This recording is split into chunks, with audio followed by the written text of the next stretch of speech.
أعوذ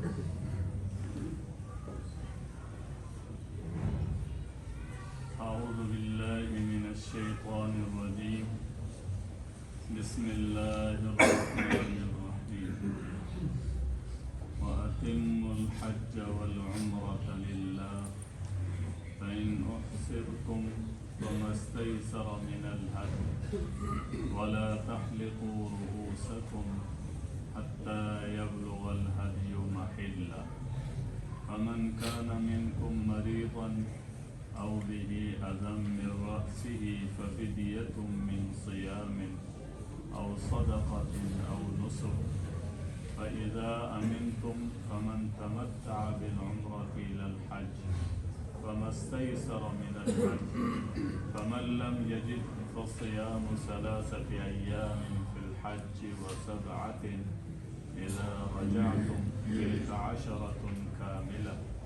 ذلك لمن لم يكن أهله حاضر المسجد الحرام واتقوا الله واعلموا أن الله شديد العقاب. وأتموا اور پورا کرو الحج حج والعمرہ اور عمرہ للہ اللہ کے واسطے. فإن أحصرتم پھر اگر تم روک دیے جاؤ فما استيسر تو تم پر ہے جو کچھ میسر ہو من الہدی قربانی سے. ولا تحلقوا رؤوسکم اور حجامت نہ کرو اپنے سروں کی حتی یبلغ الہدی محلہ جب تک کہ پہنچ نہ چکے قربانی اپنے ٹھکانے پر. اللہ کریم یہ حکم فرما رہے اتم الحج والعمرہ یعنی پورا کرو حج اور عمرہ. اگر کسی آدمی نے حج اور عمرے کے لیے احرام باندھ دیا اور اب کسی دشمن کی وجہ سے یا مرض کی وجہ سے یا کسی عذر کی وجہ سے اگر اس نے یہ پورا نہیں کیا تو اس صورت میں اس پر یہ حکم ہے فرمایا کہ اگر تم روک دیے جاؤ تو اس صورت میں قربانی کرو. اب قربانی کہاں کی جائے گی؟ امام شافعی رحمہ اللہ فرماتے ہیں قربانی وہیں کی جائے جہاں پر اس کو روکا گیا. اور امام ابو حنیفہ رحمہ اللہ فرماتے ہیں کہ قربانی جو ہے وہ حدود حرم کے اندر کی جائے. امام شافعی رحمہ اللہ فرماتے ہیں نبی کریم صلی اللہ علیہ وسلم جب عمرے کے ارادے سے آپ جا رہے تھے صحابہ اکرام کے ساتھ 6 ہجری کو تو حدیبیہ کے مقام پر آپ کو اور آپ کے صحابہ کو روک دیا اور پھر معاہدہ ہوا اور آپ واپس چلے گئے. تو آپ نے جو ہدیے کا جانور ساتھ لائے تھے وہ وہیں پر ذبح کیے اور وہاں سے آپ نے اور آپ کے صحابہ نے سر منڈوایا اور واپس تشریف لے گئے. لہذا اس سے پتہ چلا کہ جس مقام پر روک دیا جائے وہیں پر قربانی کی جائے. امام ابو حنیفہ رحمہ اللہ فرماتے ہیں کہ حضور علیہ الصلوۃ والسلام نے حدیبیہ کے مقام پر جو قربانی کی یہ حدیبیہ کا مقام جو ہے یہ حدود حرم کے اندر ہے اور تقریباً بیت اللہ سے جو ہے 22 کلومیٹر ہے. لہٰذا جب حدود حرم کے اندر ہے تو پھر تو اس سے معلوم یوں ہوا کہ حدود حرم کے اندر قربانی کی جائے. تو اس لیے جب آدمی اگر حج سے یا عمرے سے رک جائے کسی وجہ سے کسی عذر کی وجہ سے تو اس کو چاہیے کہ جو بیت اللہ کی طرف گیا ہے یا جو جا رہا ہے اس کو کہہ دے کہ آپ جب بیت اللہ پہنچ جائیں حدود حرم کے اندر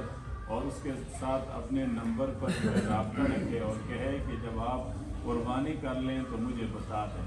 جب وہ بتا دے قربانی کر کے اس کے بعد وہ اپنا سر جو ہے وہ حلق کرا لے اور اس کے بعد اپنا گویا احرام کھول دے. اب یہ ہے کہ یہ حج یہ اللہ کے نبی صلی اللہ علیہ وسلم نے فرمایا جس کے پاس وسائل ہوں زندگی میں ایک مرتبہ حج کرنا یہ فرض ہے. اگر کسی نے بغیر عذر کے زندگی میں ایک مرتبہ حج نہ کیا فرمایا وہ چاہے یہودی ہو کر مرے چاہے وہ نصرانی ہو کر مرے فرمایا ہمارا اس سے کوئی سروکار. تو اس سے معلوم یوں ہوا کہ یہ بڑا سخت حکم ہے. اس لیے کسی پر بھی اگر گویا کہ حالات ہیں جو ہے وہ گویا جانے کے اسباب موجود ہیں اور اس کے باوجود بھی اگر وہ اس میں سستی کر رہا ہے اس سال آئندہ سال اور اس طرح ٹمٹوئیوں کے ساتھ لگا ہوا ہے تو نہ جانے اگر اس نے حج نہ کیا تو اس صورت میں گناہ گار ہوگا، اور بڑی خطرناک وعید ہے اللہ کے نبی صلی اللہ علیہ وسلم۔ اب اگر کوئی آدمی ہے جو معذور ہے، بیمار ہے اور نہیں جا سکتا تو اس کے لیے یہ ہے کہ وہ اپنی جگہ کسی اور کو بھیج دے، اس کو کہتے ہیں حج بدل۔ جب وہ دوسرا جائے گا اس کی جگہ وہ حج کرے گا تو وہ کرنے والے کو بھی ثواب ملے گا اور جس کی جگہ گیا ہے لہٰذا اس کو بھی ثواب ملے گا۔ دوسری نمبر پر اللہ تبارک و تعالیٰ فرما رہے عمرہ،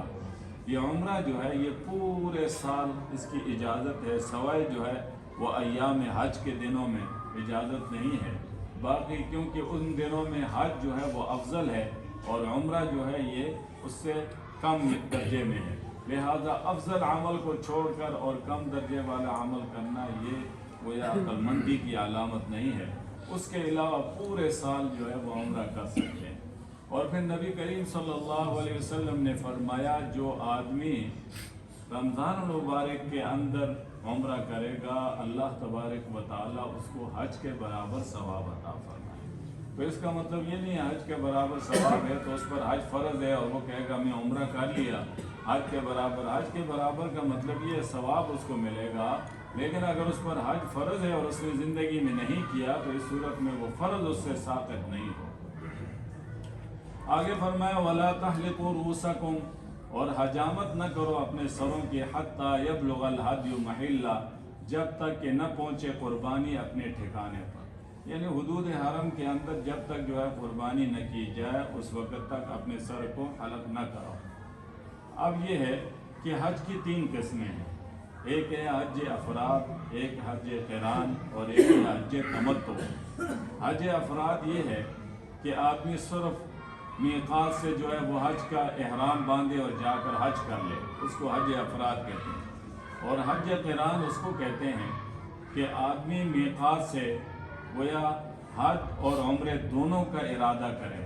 اور حج اور عمرہ دونوں کا جب ارادہ کر لیا اب یہ جا کر عمرہ کرے گا، عمرہ کرنے کے بعد یہ گویا وہ ایام ہیں جو ایام حج کہلاتے ہیں، شوال، ذوالقعدہ، ذی الحجہ کے 10 دن، ان میں اس نے جو ہے وہ احرام باندھا ہے۔ اب جب تک یہ حج نہیں کرے گا اس وقت تک گویا کہ یہ اپنا احرام نہیں کھول سکتا، اور کیونکہ یہ مشقت والا عمل ہے لیکن ثواب بھی بہت زیادہ ہے۔ ایک صحابی نے حج قران کا ارادہ کیا تھا اور ان کے سر سے جوئیں جو ہیں وہ نیچے آگ میں گر رہی تھی، تو نبی علیہ الصلوۃ والسلام نے فرمایا کہ یہ جو تمہارے سر میں ہے انہوں نے تو تمہیں جو ہے وہ کھا لیا ہے، لہذا اپنے سر کو جو ہے اپنے سر کو ان سے صاف کر لو اور اس کے عوض میں گویا قربانی کر لو۔ تو اس لیے معلوم یوں ہوا کہ آدمی کو اگر اس طرح تکلیف شدیدہ ہو تو اس صورت میں اجازت ہے اور اس پر پھر اس کو دم ادا کرنا ہوگا۔ فمن کان، اور تیسرا قسم ہے حج تمتع۔ حج تمتع یہ ہے کہ میقات سے یا بندہ یہاں سے جا رہا ہے اور اس نے گویا عمرے کا بھی ارادہ کیا اور حج کا بھی ارادہ کیا، اب جا کر عمرہ ادا کرے گا، عمرہ ادا کرنے کے بعد پھر وہ اپنا احرام کھول لے، کھولنے کے بعد اب جو ہے جب 8 ذی الحجہ کے دن آئے گا اس دن جو ہے وہ وہیں سے باندھ لے اور سیدھا حج کے لیے چلا جائے، تو گویا کہ یہ حج اور عمرہ دونوں کا جو ہے اس کو ثواب مل جائے گا۔ لیکن حج قران میں مشقت زیادہ ہے، حج تمتع میں مشقت ذرا کم ہے، تو اس لیے اللہ تبارک و تعالی نے مسلمانوں کے اوپر جو ہے یہ فریضہ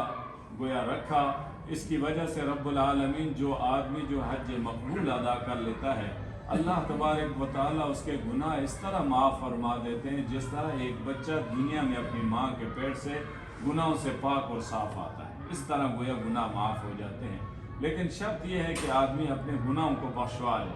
فرمایا فمن کان منکم مریضا، جو کوئی تم میں سے بیمار ہو، او بی عظم من رأسی، یا اس کو تکلیف ہو سر کی، اب سر کی تکلیف ہے، بال نہیں کٹا سکتا،